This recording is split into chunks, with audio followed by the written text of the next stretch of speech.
21 اکتوبر کو انشاءاللہ تعالی پاکستان کے اچھے دن واپس آ رہے ہیں، پاکستان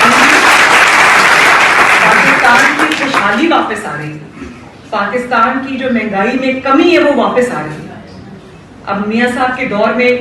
2013 سے 2016 تک یا 17 تک کیا تھا وہ آپ سب کو آپ جانتے ہیں، قیمتیں کیا تھی، آٹا، چینی، پیٹرول، ڈیزل، سبزیاں، ہر چیز قیمت جو ہے 4 سال کنٹرول میں رہی۔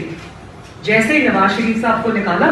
ملک سے ترقی بھی نکل گئی، ملک سے خوشحالی بھی نکل گئی، ملک سے امن اور سکون بھی نکل گیا۔ اور ایک شخص جس نے پاکستان کے نوجوانوں کو بھی استعمال کیا، پاکستان کی میں ہر طبقے کے رہنے والے طبقے کے لوگوں کو استعمال کیا، اور پاکستان میں آگ اور خون کی ندیاں بہائیں اور اس نے ہر طرف آگ لگائی، آج وہ اللہ تعالیٰ کے فضل سے اپنے انجام کو پہنچا۔ تو اب ہمیں سارے سیاسی اختلافات بھلا کر ہمیں صرف اور صرف فوکس کرنا چاہیے پاکستان کی ترقی کے۔ اس کو نظر آتش کیا گیا، جو بھی ہوا اس میں جو لوگ تھے ان کو سزا ملنی چاہیے تھی، جو بھی تھے، لیکن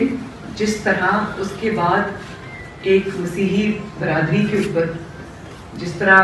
جو اٹیک ہوا، جس طرح ان کو راتوں کو اپنے گھروں سے چھوڑ کے اپنے بچے لے کے جانا پڑا، نامعلوم مقام پر ان کو پناہ لینی پڑی، مجھے یہ دیکھ کے انتہائی شرم آئی، میرا سر شرم سے جھک گیا کہ ہم کیسا ملک ہے کہ ہم اپنی ایک جو اتنی بڑی ہماری برادری ہے ہم اس کو پروٹیکشن نہیں دے سکے۔ تو میں مسیحی برادری سے وہ جو ایک ان کو بے سر و سامانی کا ان کے عالم تھا اور قصور کسی اور کا تھا، سزا کسی اور کو ملی، اس کے لیے میں ان سے معذرت خواہ۔ میں نے ابھی راہیلہ نے بھی ان کو اقلیت سمجھی ہے،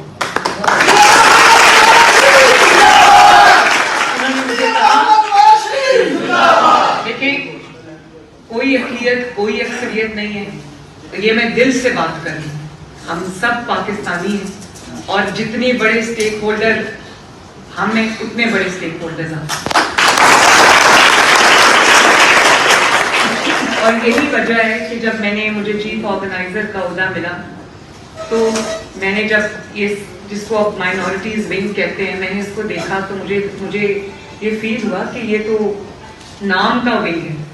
اس میں